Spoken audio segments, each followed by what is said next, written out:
The cold steel of handcuffs bit into his wrists before he fully processed the accusation. An esteemed black scholar, his only weapon a book of philosophy, publicly shamed at a bustling airport gate. But what that arrogant profiling security officer didn't know, the very man he'd just illegally detained had authored the international human rights laws he was so flagrantly breaking. This arrest wasn't just an injustice, it was an international incident about to explode. Viewers, friends, and advocates for justice, a sincere welcome to each of you joining us today. The narrative we are poised to share is a compelling testament to the fact that prejudice can manifest in the most unexpected arenas, often wielded by those in positions of trust. What you are about to delve into is far more than a chronicle of a wrongful arrest. It is a profound examination of systemic ironies, the vital importance of accountability, and the often unseen power of intellectual authority when it collides head-on with baseless ignorance.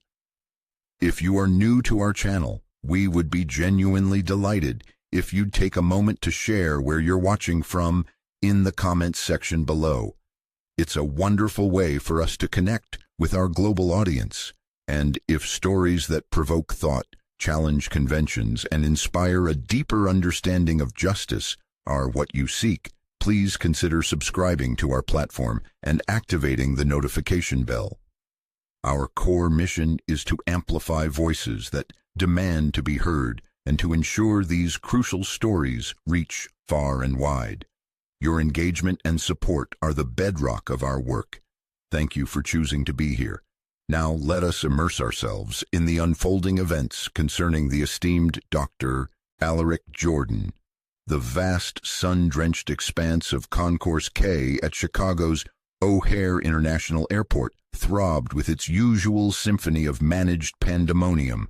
It was a city within a city, a transient nexus where countless lives brushed against each other for fleeting moments before scattering to the far corners of the globe.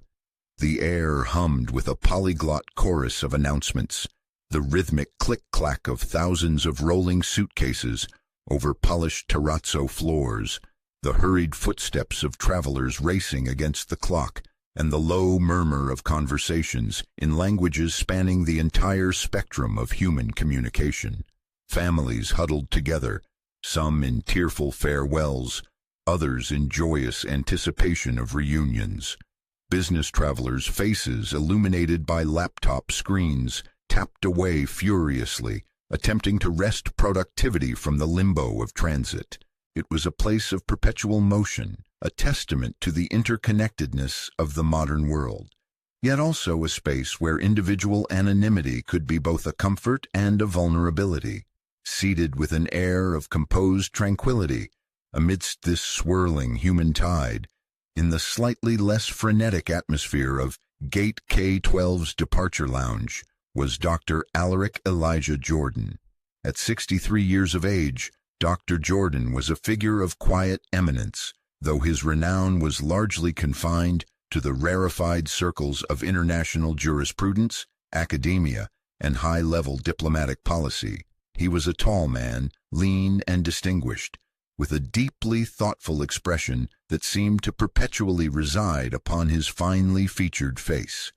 His dark skin, inherited from generations rooted in the American South and the Caribbean, was complemented by a neatly sculpted beard and a full head of hair, both a distinguished blend of silver and black, hinting at a life rich in experience and intellectual pursuit. He was impeccably dressed for travel, a lightweight charcoal gray wool blazer that spoke of understated quality, a crisp, pale blue cotton shirt, open at the collar, and perfectly creased dark gray trousers. His shoes, polished to a soft sheen, were clearly those of a man who paid attention to detail. Resting on the floor beside his comfortable lounge chair was a well-loved soft leather briefcase, its brass fittings dulled with age and travel. Currently, however, Dr. Jordan's attention was wholly captivated by a rather substantial hardback volume, The Dialectic of Enlightenment by Adorno and Horkheimer. its pages filled with his meticulous marginalia and underlined passages. His flight to Geneva, a routine journey for him, had been posted with a 45-minute delay due to air traffic congestion over the North Atlantic. Such minor disruptions were par for the course for an individual who spent a significant portion of his year traversing time zones to attend conferences, deliver lectures, and consult with governments and international bodies. He was due to deliver the opening keynote address at a critically important United Nations Human Rights Council symposium, focusing on the very nexus of security, racial profiling, and individual liberties in an age of heightened global vigilance. To the bustling crowds, Dr. Jordan was an invisible man, just another face in the sea of passengers. There were no telltale signs of his considerable global influence, no entourage, no ostentatious displays of status. His hidden power was not the kind that announced itself with fanfare. It resided in the profound depth of his legal scholarship, the razor-sharp acuity of his mind, and the immense moral authority his name commanded within the halls of power where international law and human rights policies were forged and debated.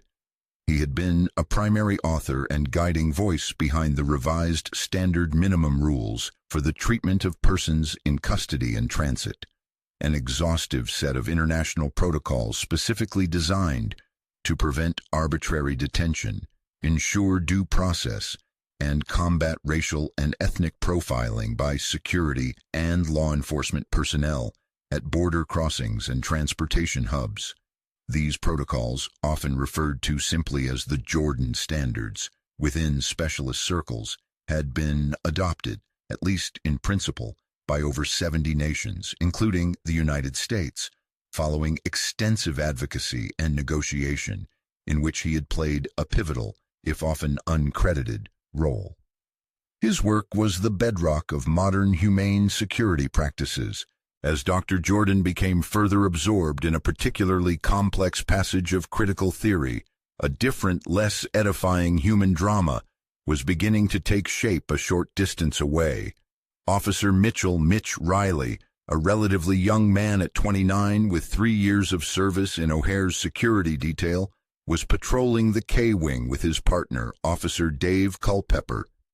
Riley was of average height but carried himself with an exaggerated swagger, his uniform meticulously pressed, his chin perpetually jutting forward.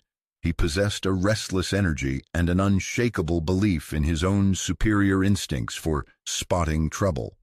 These instincts, however, were less a product of astute observation and more a reflection of a tapestry of unexamined prejudices and a deep-seated insecurity that often manifested as aggression, particularly when he perceived his authority was being challenged, however subtly. He was known among some of his more discerning colleagues for his quick temper and his tendency to escalate minor situations. His partner, Culpepper, was a stark contrast. In his late 50s, with eyes that had seen too many repetitive shifts, and a demeanor that screamed coasting towards retirement, Culpepper's primary motivation was to get through each day with the minimum amount of fuss or paperwork. He generally deferred to Riley's more proactive and often problematic approach, offering little in the way of a moderating influence. The catalyst for the impending confrontation was, as is often the case in such matters, innocuous and ill-defined. A middle-aged woman, Mrs. Brenda Periwinkle, who was, by her own later admission, an exceptionally nervous flyer and prone to seeing threats, where none existed, had approached Officer Riley near a bank of monitors displaying flight information. Her voice was hushed, her eyes wide with a self-generated anxiety.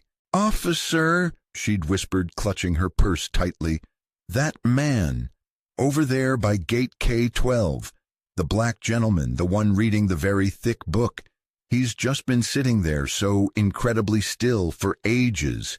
He keeps looking around. He doesn't seem right. He's making me very uncomfortable." She offered no concrete details of suspicious activity, No specific actions that warranted concern, only a vague feeling, a miasma of her own unease projected onto a stranger.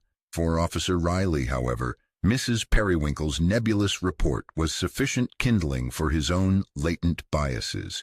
He glanced towards gate K-12 and saw Dr. Jordan, a black man, impeccably dressed, absorbed in a book, his posture one of quiet contemplation. To Riley's prejudiced lens, this image, instead of conveying intellectualism or serene patience, translated into aloof, overly calm, and therefore suspicious. He saw a target. "Don't you worry, ma'am," Riley had assured Mrs. Periwinkle with a confident nod. "I'll go have a word with him. We'll get to the bottom of this." He straightened his duty belt, a small thrill of anticipation coursing through him. This was his chance to demonstrate his proactive policing skills. Culpepper, when informed, merely grunted an acknowledgement, his eyes already scanning for the nearest coffee vendor. Riley approached Dr. Jordan with a deliberate, slightly aggressive stride, his shadow casting a long, intrusive line across the pages of The Dialectic of Enlightenment. Dr. Jordan, pulled from his deep concentration by the sudden dimming of light and the looming presence, looked up.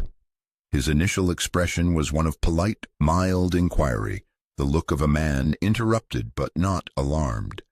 "Sir," Officer Riley began, his voice pitched to carry, his stance immediately confrontational, feet slightly spread, hands hovering near his belt. "I'm Officer Riley, Airport Security. I'm going to need to ask you a few questions." Dr. Jordan, a man for whom precision in language was paramount, carefully inserted a thin, handcrafted leather bookmark into his volume and closed it with a soft sigh, placing it on the empty seat beside him. "Of course, officer. Is there something amiss?" His voice was resonant, calm, and beautifully modulated, each word enunciated with the clarity of a seasoned orator. "That's what we're here to find out, aren't we?" Riley retorted, his eyes cold and assessing, raking over Dr. Jordan. "Your name, sir, and your final destination today?"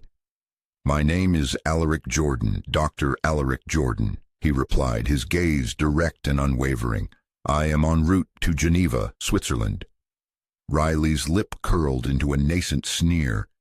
"Doctor, is it now? What kind of doctor are we talking about? Medical? Not that you look like one." The gratuitous insult hung in the air.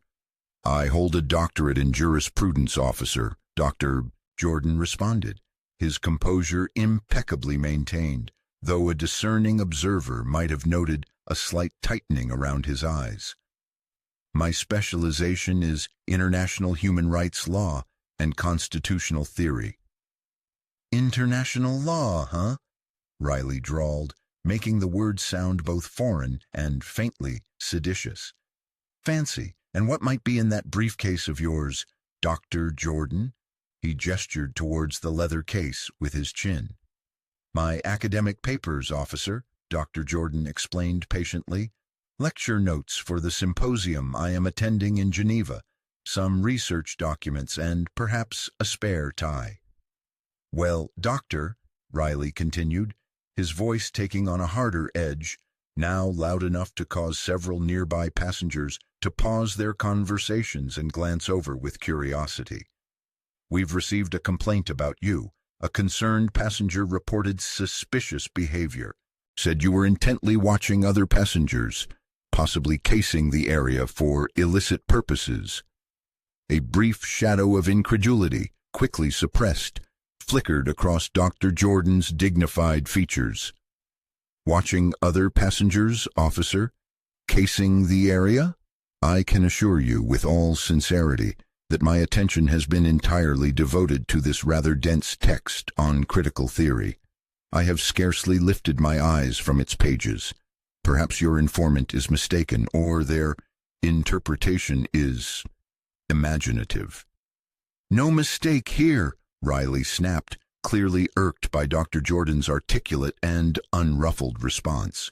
He felt his control of the situation slipping. "I'm the one asking the questions. I'm going to need you to accompany me to a more private location, and we're going to have to take a look through your belongings, including that briefcase."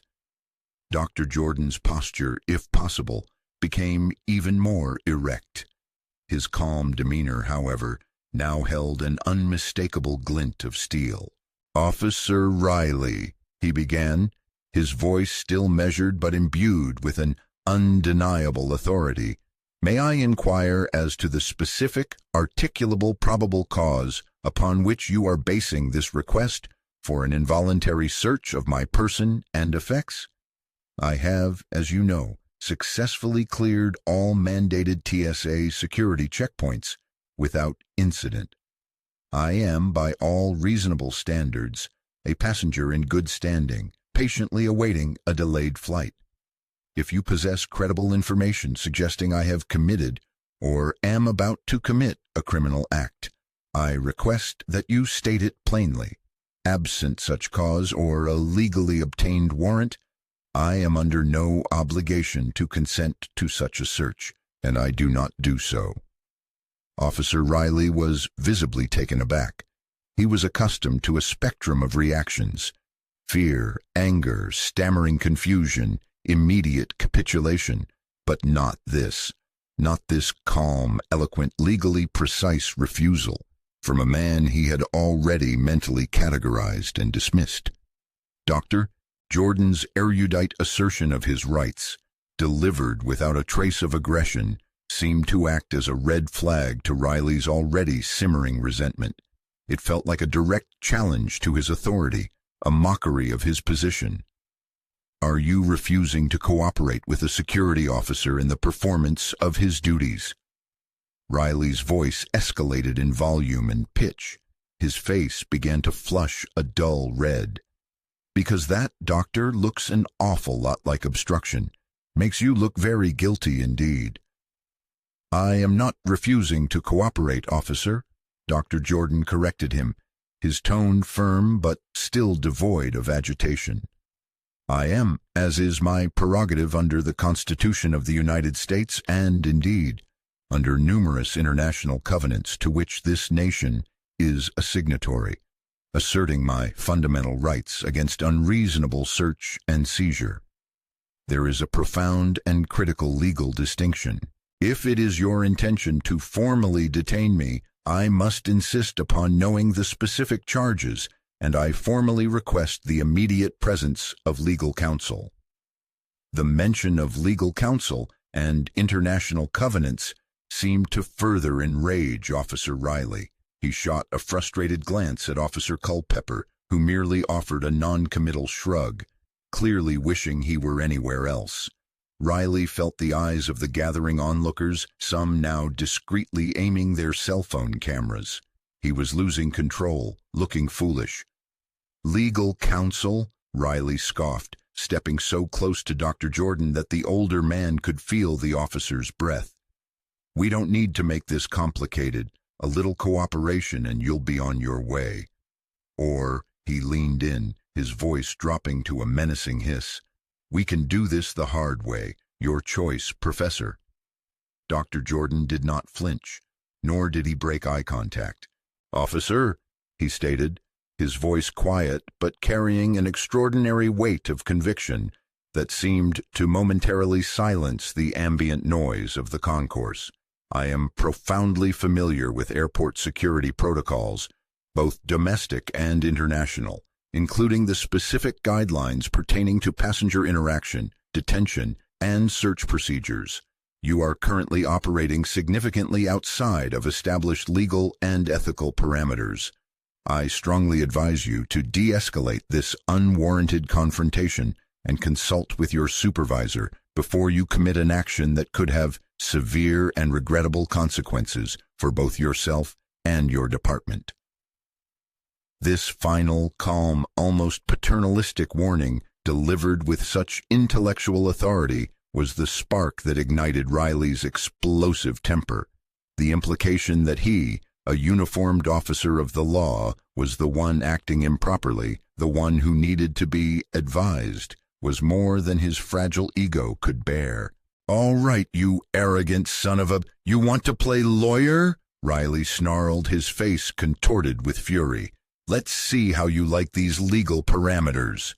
With a sudden, shockingly violent movement, Riley lunged forward. He grabbed Dr. Jordan's left arm, yanking it forcefully behind his back in an attempt to apply a compliance hold. Dr. Jordan, though 63, was in reasonable physical condition, but the sheer unexpectedness and brutality of the assault caught him off guard. A sharp pain shot through his shoulder. A collective gasp, a mixture of shock and horror, erupted from the onlookers. Several cell phones were now openly and brazenly recording, even as the cold, unforgiving steel of handcuffs was roughly clasped around his wrists. Dr. Jordan, though his voice was strained with pain, managed to articulate, "Officer, you are now committing aggravated assault, battery, and unlawful arrest. This entire interaction is being recorded by multiple witnesses."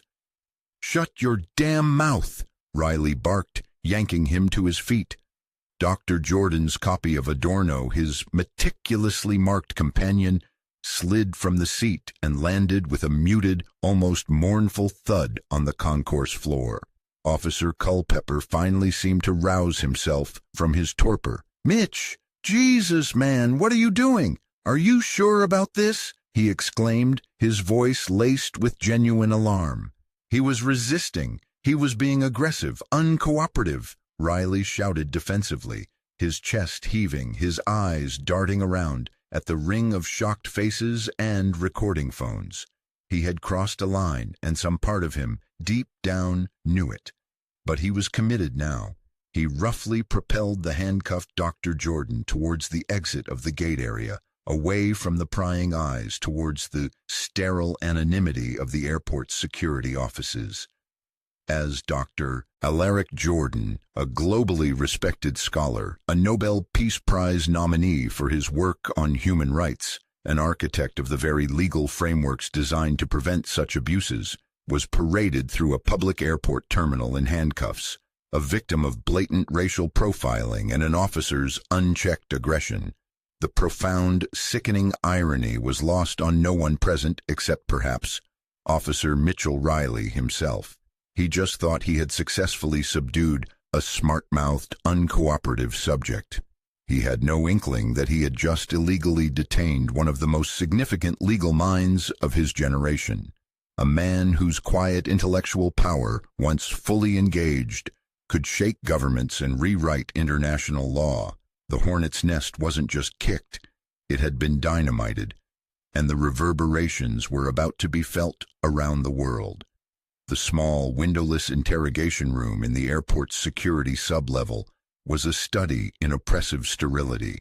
The walls were a drab, institutional beige, the air thick with the faint, lingering scent of stale coffee and anxiety. Dr. Jordan was seated on a bolted-down plastic chair, the cheap material cold against his back.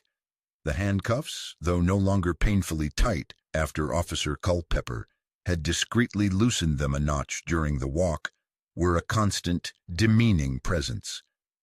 His esteemed mind, usually occupied with the grand architecture of international law, was now forced to process the humiliating reality of his current predicament. Officer Riley paced the length of the small room like a caged animal, his earlier triumphant fury now visibly giving way to a nervous, defensive energy. He kept glancing at the one-way mirror on the far wall, clearly aware they were being observed. Officer Culpepper, looking deeply uncomfortable and avoiding eye contact with Dr. Jordan, leaned against the doorframe, his arms crossed, a silent, reluctant participant. "All right, Dr. Jordan," Riley began again, attempting to reassert his shattered authority, his voice still bearing an aggressive edge. "We're going to go through this one more time. Your full legal name, your date of birth, your declared purpose of travel to Geneva, and I want to know exactly why you were acting so suspiciously back there at the gate." Dr. Jordan regarded Officer Riley with an expression that was not fearful nor angry, but rather one of profound, weary disappointment. the look of a teacher observing a particularly obtuse and willfully ignorant student. "Officer Riley," he said, his voice perfectly even, betraying none of the physical discomfort or emotional turmoil he was undoubtedly experiencing. "You are in possession of my United States passport and my airline boarding pass. Both documents contain all the biographical information you are requesting. As for my purpose of travel, I have already informed you that I am scheduled to deliver a keynote address at a United Nations symposium. Regarding your assertion of suspicious behavior, I must reiterate that I was engaged in the innocuous act of reading while awaiting my flight. Your continued detention of my person is unlawful. I have already, and now formally do so again, requested access to legal counsel. I will answer no further substantive questions until my attorney is present and I have had the opportunity to confer with him." Riley clenched his fists, his face flushing again. "You think you're so smart, don't you? Quoting regulations, demanding lawyers. You're in a secure federal facility, mister. Your rights are what we say they are in here." This blatant misstatement of legal principle was delivered with a conviction that was almost pathetic. Before Dr. Jordan could respond to this latest absurdity, the door to the interrogation room opened abruptly, and Sergeant Frank McNeil, the shift supervisor, strode in.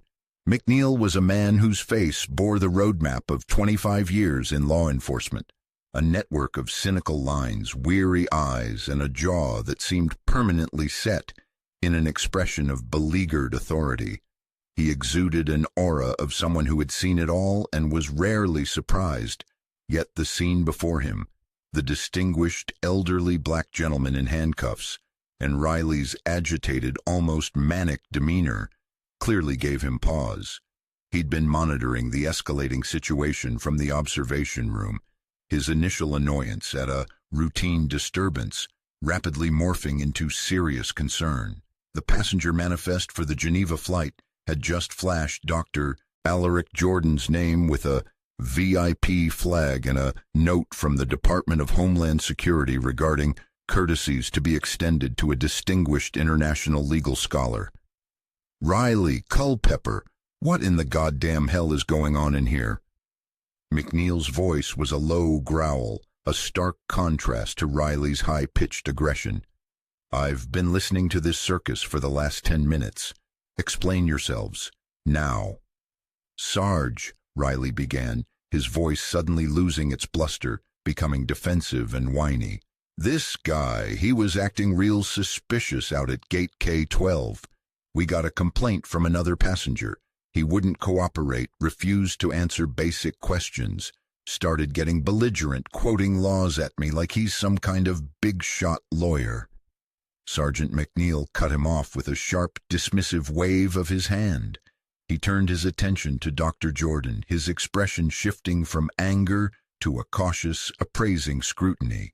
"Sir," he said, his tone now markedly more respectful, though still wary, "I am Sergeant McNeil, the supervising officer for this shift.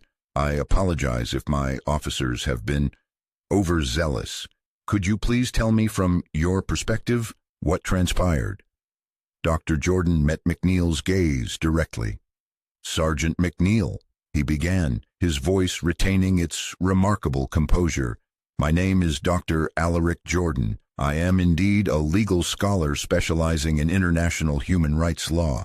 Approximately 30 minutes ago, while I was quietly reading and awaiting my delayed flight to Geneva, I was accosted by Officer Riley. He accused me without any basis or evidence of suspicious behavior. He demanded to search my personal belongings without probable cause or a warrant.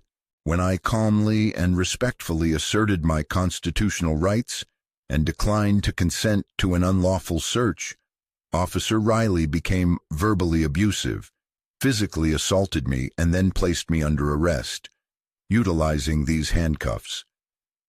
He subtly gestured with his cuffed wrists. "I have repeatedly requested legal counsel.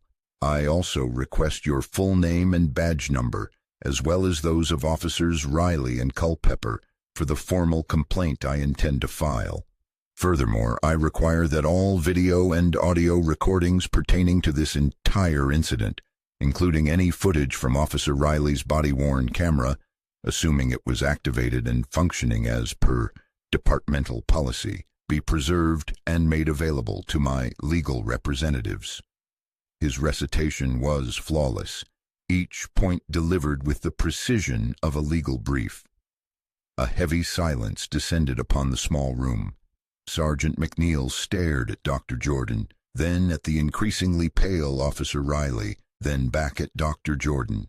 The name Dr. Alaric Jordan, coupled with international human rights law and Geneva, was now coalescing in McNeil's mind with the DHS advisory he'd skimmed at the start of his shift. A cold dread began to seep into him. This wasn't just some argumentative passenger. This was potentially someone of significant international standing. "Riley," McNeil said, his voice dangerously quiet, "uncuff Dr. Jordan immediately." "But Sarge, he was clearly—" "I said now, Riley," McNeil roared, his face turning a deep shade of crimson. "And then you and Culpepper are to wait in my office. Do not speak to anyone. Do not touch your damn radios. Just wait. Is that understood?" Visibly cowed, Riley fumbled with the handcuff key, his hands shaking slightly as he released Dr. Jordan. The older man brought his hands forward slowly, wincing almost imperceptibly as he rubbed his chafed wrists. His dignity, however, remained strikingly intact. Riley and Culpepper, their faces a mixture of fear and resentment, quickly exited the room. McNeil pulled up the other plastic chair and sat opposite Dr. Jordan, his earlier bluster completely gone, replaced by an expression of profound concern. "Dr. Jordan," he began, his voice now laced with a desperate attempt at conciliation, "it appears there has been a most grievous misunderstanding, a terrible error in judgment on the part of my officer. On behalf of O'Hare Airport Security, I offer you my sincerest and most profound apologies for the distress and indignity you have suffered." Dr. Jordan inclined his head slightly, a gesture of acknowledgement rather than acceptance. "Sergeant McNeil, an apology is a necessary but not sufficient step. This error in judgment, as you term it, points to significant deficiencies in training, supervision, and adherence to fundamental legal principles within your department. Officer Riley's actions were not merely overzealous. They were unlawful, unprofessional, and indicative of a dangerous bias." He then continued, his voice calm but carrying an undeniable weight of authority that McNeil had rarely encountered. "As it happens, Sergeant, my keynote address in Geneva is titled, 'The Architecture of Accountability: Upholding Human Rights in Global Security Paradigms.' I was, in fact, instrumental in drafting the United Nations Standard Minimum Rules for the treatment of detainees in transit hubs, which, I am reliably informed, your own airport authority formally adopted as policy approximately 24 months ago, following strong recommendations from the Department of Homeland Security and several international aviation bodies. These rules specifically outline the protocols for lawful passenger engagement, the strict criteria for articulable suspicion prior to any search or detention, and the absolute prohibition of excessive force or unwarranted restraint. Officer Riley, it would seem, has violated nearly every salient provision of those guidelines. Guidelines, I might add, that bear my indirect intellectual fingerprint." Sergeant McNeil felt a wave of nausea. The full catastrophic scale of Officer Riley's blunder was now crashing down upon him. This wasn't just an influential lawyer. This was one of the global authorities on this specific area of law. They hadn't just arrested a passenger. They had, in essence, manhandled the man who wrote their rulebook. The potential for international embarrassment, for severe legal and financial repercussions, was immense. The protocols I helped to shape, Dr. Jordan continued, his gaze piercing, emphasized de-escalation, respect for individual dignity, and the critical importance of basing security actions on objective evidence, not on subjective biases or ill-defined unease. What I experienced today was the antithesis of those principles. It was an object lesson in how easily authority can curdle into abuse when not tempered by rigorous training, strict oversight, and a deeply ingrained respect for the rule of law. He paused, allowing his words to saturate the oppressive silence of the room. "I trust you understand, Sergeant, that this incident transcends a mere personnel issue. It is a profound institutional failure, and it will require a commensurate institutional response." While this tense exchange was unfolding in the bowels of O'Hare, the digital storm outside had reached hurricane force. The cell phone videos of Dr. Jordan's arrest, particularly one crystal-clear clip showing Officer Riley's aggressive takedown and handcuffing, had been picked up by major news aggregators and were now leading news broadcasts across the globe. The hashtags Alaric Jordan, Airport Justice, and Riley Resign were trending worldwide. Screenshots of Dr. Jordan's distinguished academic profile alongside the degrading images of his arrest created a jarring, infuriating cognitive dissonance for millions. Statements of outrage and solidarity were pouring in from international legal associations, human rights organizations, universities, and even foreign governments. The office of Ms. Eleanor Carmichael, the executive director of O'Hare International Airport, was in a state of full-blown crisis management. Her phone was ringing incessantly with calls from the mayor's office, the governor's office, the FAA, the TSA, and, most alarmingly, the State Department. Her communications director, a young woman who looked as though she hadn't slept in days, was frantically trying to draft a holding statement while simultaneously monitoring the escalating PR disaster on social media. When Sergeant McNeil's urgent call came through detailing the full identity and stature of Dr. Alaric Jordan, Ms. Carmichael felt the floor drop out from beneath her. She knew with a sickening certainty that this was not just a bad day. This was a career-defining, institution-shaking catastrophe.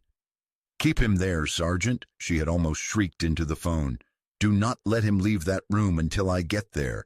And for God's sake, treat him like the King of England." Ms. Carmichael, accompanied by the airport's chief legal counsel and a very nervous-looking head of security, arrived at the small interrogation room minutes later, her face a mask of strained composure. The apologies she offered Dr. Jordan were effusive, bordering on desperate. She assured him that Officer Riley's actions were an aberration, not representative of O'Hare's standards, and that a full, immediate, and transparent investigation would be launched. She offered him any and all courtesies: a private lounge, a direct escort through a VIP channel to his rescheduled flight. His original flight had, of course, long since departed, an upgrade to the most luxurious first-class suite available on any airline. Dr. Jordan listened to the torrent of apologies and offers with a polite, almost clinical detachment. He declined the first-class upgrade, stating his preference for his originally booked business-class seat. He accepted the offer of an expedited escort to his new gate. However, he reiterated, with unwavering